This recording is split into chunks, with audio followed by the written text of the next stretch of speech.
Russia ஒரு super power என்பதை ஏற்றுக்கொண்டாரா Trump? உக்ரைனுக்கு அழுத்தம் கொடுக்கிறாரா? உண்மையாகவே ஒரு போர் நிறுத்தத்தை டொனால்ட் ட்ரம்ப் விரும்புகிறாரா? பார்ப்போம். காசாவில் மக்களுக்கு உதவி செய்யும் இஸ்ரேல் அரசாங்கம் அப்படி என்னதான் உதவி செய்கிறது, எப்படி உதவி செய்கிறது, ஏன் இதை செய்கிறது என்பதை பார்ப்போம். காசாவில் போர் நிறுத்தத்தை உடனடியாக அமல்படுத்த கூறி இஸ்ரேலிய மக்கள் ஆர்ப்பாட்டம் நடத்துகிறார்கள். நாடு தழுவிய ஆர்ப்பாட்டம். இஸ்ரேலில் மிகவும் பெரும்பான்மையான மக்கள் பங்கு கொள்ளும் ஆர்ப்பாட்டம். ஏன் நடத்துகிறார்கள்? ஆச்சரியமான ஒரு கேள்விதான். மழை விட்டாலும் தூவானம் நிற்காத கதையாய் புட்டின் ட்ரம்ப் சந்திப்பின் பின்னரும் அது தொடர்பான சர்ச்சைகளும் அது தொடர்பான கதைகளும் வெளிவந்த வண்ணமே இருக்கின்றன. முதலாவதாக தற்பொழுது சில தகவல்கள் வெளியிடப்பட்டிருக்கின்றன. ட்ரம்ப்பும் புட்டினும் அந்த மூடிய அறைக்குள் 3 மணி நேரம் கதைத்த விடயங்களாக சில விடயங்கள் ட்ரம்ப் ஜெலன்ஸ்கிக்கும் யூரோப்பியன் யூனியன் தலைவர்களுக்கும் கன்வே பண்ணியதாகவும் சில தகவல்கள் தற்பொழுது வெளியே வந்திருக்கின்றன. அதிலே முதலாவது விடயமானது, புட்டின் தற்பொழுது பிடித்து வைத்திருக்கும் கிழக்கு யுக்ரைனின் பெரும்பான்மையான பகுதிகளை தக்க வைத்துக் கொள்ள விரும்புவதாகவும் அதை விட்டுக் கொடுக்க தயாரில்லை என்பதும் அதற்கு உக்ரைன் இணங்க வேண்டும் என்பதை ட்ரம்புக்கு தெரிவித்திருப்பதாகத்தான் முதலாவது தகவல் தெரிவிக்கிறது. அதை ட்ரம்பும் ஏற்றுக்கொண்டுள்ளது போலதான் தகவல்கள் தெரிவிக்கின்றன. குறிப்பாக அந்த டொனட்ஸ்க் எனப்படுகின்ற அந்த பிராந்தியம் முழுவதையும் ரஷ்யா தனது கட்டுப்பாட்டில் வைத்திருக்க விரும்புவதாகத்தான் ட்ரம்ப் உக்ரைனிடம், அதாவது ஜெலன்ஸ்கியிடம் இந்த தகவலை அப்படியே கடத்தி இருக்கிறார் என்றும் அந்த நேரத்தில் தான் அவர் குறிப்பிட்டிருக்கின்றார், நீங்கள் இதற்கு ஒத்துக்கொண்டுதான் ஆக வேண்டும், ஏனென்றால் ரஷ்யா ஒரு சூப்பர் பவர், ஆனால் நீங்கள் அப்படி அல்ல என்று அவர் குறிப்பிட்டிருப்பதாகத்தான் இந்த தகவல்கள் தெரிவிக்கின்றன. அதாவது அமெரிக்க அதிபர் ஒருவர் ரஷ்யா ஒரு சூப்பர் பவர் என்பதை ஏற்றுக்கொண்டுள்ள எனக்கு தெரிந்த ஒரு வரலாற்று சிறப்புமிக்க தருணம் இது என்பது. ஆனால் இது ஒபிஷியலாக வெளியிடப்படவில்லை, பிஹைண்ட் த சீன்ஸ் நடந்த சம்பவங்கள் தான். இருந்தாலும் இப்படி ஒரு தகவல் கசியும் பொழுது அது என்ன சொல்வது, அமெரிக்காவும் ரஷ்யாவும் இணைந்து அல்லது புட்டினும் ட்ரம்பும் இணைந்து இந்த நாடகத்தை நடத்துகிறார்களா என்றுதான் எண்ண தோன்றுகிறது. இந்த சமயத்தில் தான் நாளை திங்கட்கிழமை ஜெலன்ஸ்கி வாஷிங்டனுக்கு செல்ல உள்ளதாகவும் அங்கு சென்று ட்ரம்பை நேரடியாக சந்திக்க உள்ளதாக தகவல்கள் தெரிவிக்கின்றன. இது உறுதிப்படுத்தப்பட்ட தகவல்கள் தான். இந்த சமயத்தில் சில யூரோப்பியன் தலைவர்களும் செல்லக்கூடிய அல்லது வீடியோ கான்பரன்ஸ் மூலம் கலந்து கொள்ளக்கூடிய வாய்ப்புகள் அதிகம் உள்ளது. இந்த நிலையில் யூரோப்பியன் யூனியன் தலைவரும் டொனால்ட் ட்ரம்பை சந்திக்க இருக்கிறார். இங்கு பிரச்சனை என்னவென்றால், ட்ரம்புக்கும் புட்டினுக்கும் எந்த பிரச்சனையும் இல்லை. இங்கு பிரச்சனை யூரோப்பியன் யூனியன் உக்ரைனுக்கும் ரஷ்யாவுக்கும் தான் பிரச்சனை. ஸோ இதில் ட்ரம்ப் தான் மீடியேட்டராக வந்து பிரச்சனையை தீர்க்கப் போவதாக கூறி அவர் எதையோ சாதிக்க நினைக்கிறார். அது மட்டும் தற்பொழுது தெளிவாக தெரிகிறது. உங்களுக்கு தெரியும், இப்பொழுது ரஷ்யா ஏன் அந்த டொனெட்ஸ்க் பிராந்தியத்தை அதிகமாக விரும்புகிறது என்றால், அது மிகவும் என்ன சொல்வது, இண்டஸ்ட்ரியல் ரீதியில் மிகவும் முக்கியத்துவம் வாய்ந்த ஒரு பிரதேசம். ஏனென்றால் அங்கு அதிகளவான நிலக்கரி, இரும்பு தாது மற்றும் அதிக பல மினரல்ஸ், அதாவது நிலக்கீழ் தாது பொருட்கள் கண்டறியப்பட்டுள்ள ஒரு பிராந்தியம் தான் அந்த டொனட்ஸ்க். இது உக்ரைன் நாட்டின் 20% கைத்தொழில் வளத்திற்கு தேவையான சக்தியை அந்த பிராந்தியத்தில் இருந்துதான் வழங்கப்படுகிறது. அது மட்டுமல்லாமல் ஐரோப்பிய நாடுகளின் பெரும்பாலான நாடுகளுக்கான என்ன சொல்வது, எனர்ஜி சப்ளைக்கும் அது ஒரு மிக முக்கியமான ஒரு பிரதேசம். ஸோ இதை கைப்பற்றுவதன் மூலம் ஐரோப்பாவில் தனது கையை ஓங்கச் செய்ய முயற்சிக்கிறார் புட்டின் என்பதுதான் ஒரு மறைமுக தியரி. அதைவிட வெளிப்படையாக தெரிந்த ஒரு தியரி, ஏற்கனவே கிரீமியாவை ரஷ்யா தனது கையகப்படுத்தி வைத்திருக்கிறது 2014ஆம் ஆண்டின் பின்னர். ஸோ இந்த கிரீமியாக்கும் கிழக்கு உக்ரைனுக்குமான ஒரு தரைவழி பாதையை நிர்ணயிப்பது தான் இந்த டொனட்ஸ்க் பிராந்தியத்தை கைப்பற்றுவதன் பிரதான நோக்கம். ஸோ முழு கிழக்கு உக்ரைனையும் தனது கட்டுப்பாட்டில் வைப்பதற்கான வாய்ப்பை புட்டின் பெற்றுக்கொள்வார். ஸோ அவரது நோக்கம் சரியாகத்தான் உள்ளது. அவர் அந்த திசையை நோக்கித்தான் நகர்கிறார். உக்ரைனுக்கு ஒரு பின்னடைவு இப்போ உக்ரைன் ஜனாதிபதி தெரிவித்திருக்கின்றார் ட்ரம்பிடம், இவர் நிலங்களை விட்டுக் கொடுப்பதென்றால் தாங்கள் தங்களது அரசியலமைப்பு சாசனம், அதாவது கான்ஸ்டிடியூஷனில் பெரும்பான்மையான மாற்றங்களை செய்ய வேண்டும் என்றும் அதற்கு பெரிய அப்ரூவல்ஸ் வேணும் என்றும். ஸோ அது அவ்வளவு சாத்தியமான விடயமல்ல, தாங்கள் கதைத்து பேசுவோம். ஆனால் இந்த பேச்சுவார்த்தைக்கு முன்னர் ட்ரம்ப் உறுதியளித்திருந்தார், என்ன சொல்வது, அந்த எல்லைகளை மாற்றமடைவதற்கு தான் எந்த விதத்திலும் அனுமதிக்கப் போவதில்லை என்றும் தனது முதலாவது டாக்ஸில்.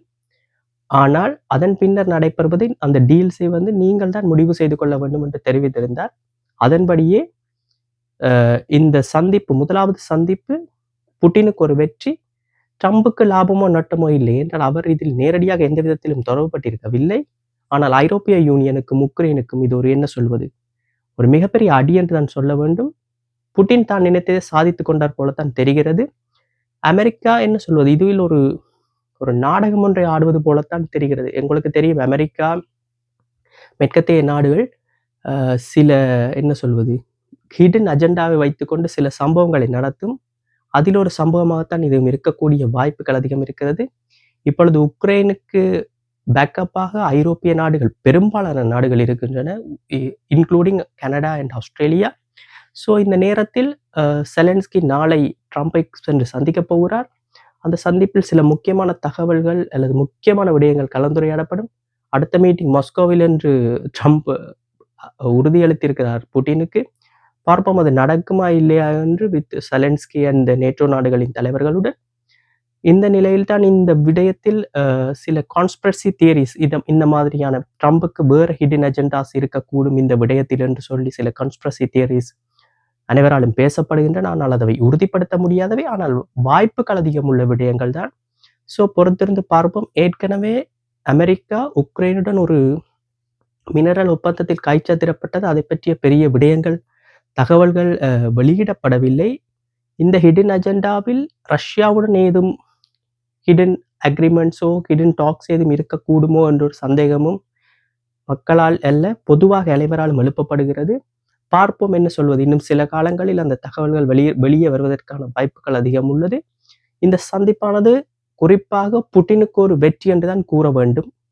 எதிர்காலத்தில் என்ன நடக்கிறது என்று பார்ப்போம். இஸ்ரேலில் நாடு தழுவிய ரீதியில் இன்று ஞாயிற்றுக்கிழமை காசாவில் நடத்தப்படும் போரை நிறுத்தும்படி பெருமளவான மக்கள் ஆர்ப்பாட்டத்தில் ஈடுபட்டுள்ளதுடன் அவர்கள் ஹைவேஸ், அதாவது டெல் அவீவுக்கும் ஜெருசலேமுக்கும் செல்லும் ஹைவேவை மறித்து அங்கு பெரும்பான்மையான மக்கள் ஒன்று கூடி ஆர்ப்பாட்டம் நடத்தியுள்ளார்கள்.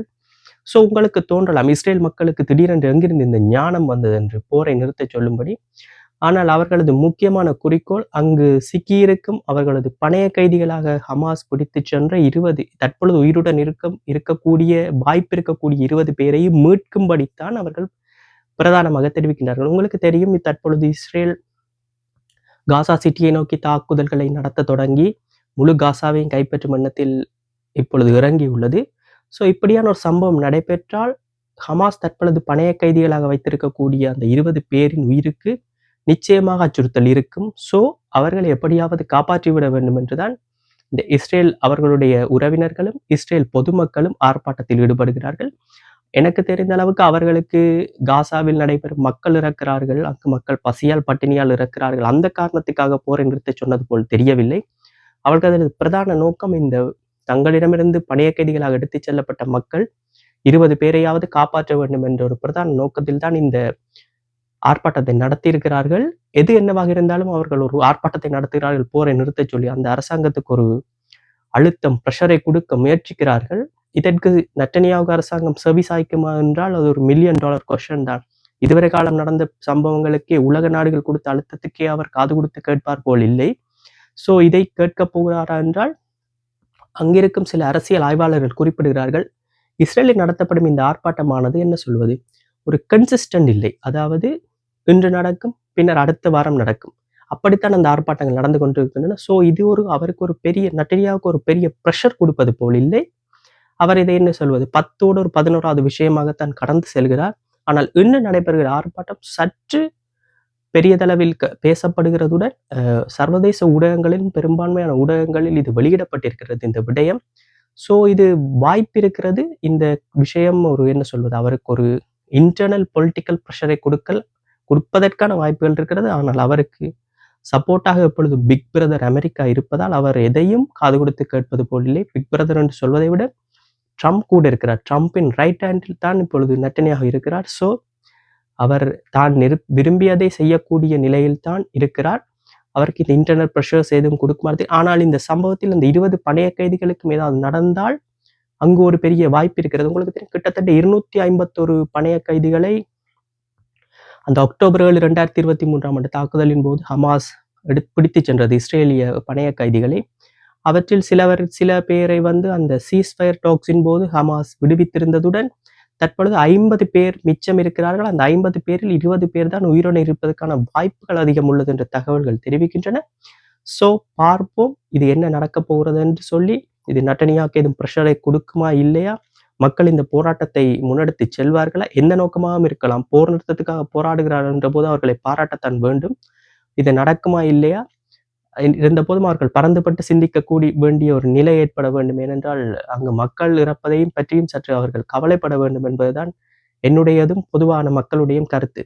காசா சிட்டியில் உள்ள மக்களுக்கு இஸ்ரேல் அரசாங்கம் சில உதவிகளை செய்து வருகிறது. என்ன உதவி என்று பார்த்தால், அவர்களுக்கு டென்ட்டும் சில ஷெல்டர்ஸும் வழங்கப் போவதாகவும், அவர்கள் உடனடியாக காசா சிட்டியின் தெற்கு திசை நோக்கி நகர வேண்டும் என்றும் குறிப்பிட்டிருக்கிறது.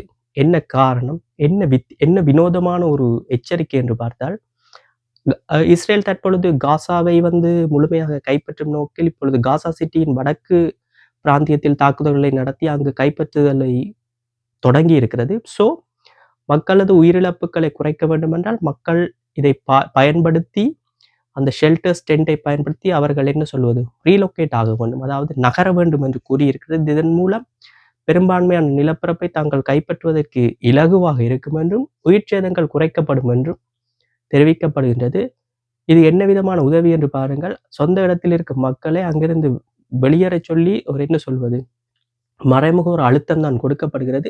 இதற்கு இன்னொரு நோக்கம் இருப்பதாக தெரிவிக்கிறார்கள். அங்கிருக்கிற மக்களின் கணக்கெடுப்பை எடுப்பதற்கான ஒரு முயற்சி தான் இது. அந்த டென்ட் வழங்குவதன் மூலம் எத்தனை மக்கள் அங்கு இருக்கிறார்கள், என்ன மாதிரியான ஹமாஸ் தீவிரவாதிகள் அல்லது ஹமாஸ் இயக்கத்தைச் சேர்ந்தவர்கள் யாரும் இருக்கிறார்களா, அவர்களது டீட்டெயில்ஸை கலெக்ட் பண்ணுவதுதான் ஒரு மறைமுக நோக்கமாக இருக்கலாம் என்று சொல்லி சிலர் கருத்து தெரிவிக்கிறார்கள். எது என்னவாக இருந்தாலும் இது உதவி என்று செல்வதா என்ன சொல்வது என்று தெரியவில்லை. மக்களுக்கு ஒரு அழுத்தம் கொடுத்து உங்களது சொந்த இடத்திலிருந்து விளையுங்கள், நீங்கள் கட்டிய வீட்டை விட்டு வெளியேறுங்கள், நாங்கள் உங்களுக்கு டென்ட்டும் ஷெல்டரும் தருகிறோம், அங்கு போய் தங்கிக் கொள்ளுங்கள், உங்களுக்கு உயிர் மட்டும் மிஞ்சும் என்று தெரிவிப்பது போலத்தான் இருக்கிறது. இந்த கொடுமையை கேட்பதற்கு யாரும் இல்லை, எதுவும் இல்லை. இன்றும் தாக்குதல்கள் நடைபெற்று கொண்டுதான் இருக்கின்றன. கிட்டத்தட்ட 32 பேர் நேற்று இறந்துள்ளதாக தகவல்கள் தெரிவிக்கின்றன. இந்த போர் நிறுத்தம் அந்த பேச்சுக்கள் தற்போது ஈஜிப்ட் கொஞ்சம் மும்முரமாக ஈடுபட்டு கொண்டிருக்கிறது. ஈஜிப்டும் ஹமாஸும் தற்பொழுது சீஸ்ஃபயர் ஒன்றை வருவதற்கான ஒரு முயற்சிகளில் ஈடுபடுகின்றன. ஆனால் இஸ்ரேல் இதை காது கொடுத்து கேட்பது போல் இல்லை. ஸோ என்ன நடக்குது என்று பார்ப்போம். நாளை மறுதினங்கள் ஏதேனும் முன்னேற்றங்கள் இருக்கிறதா என்பதை பொறுத்திருந்து பார்ப்போம்.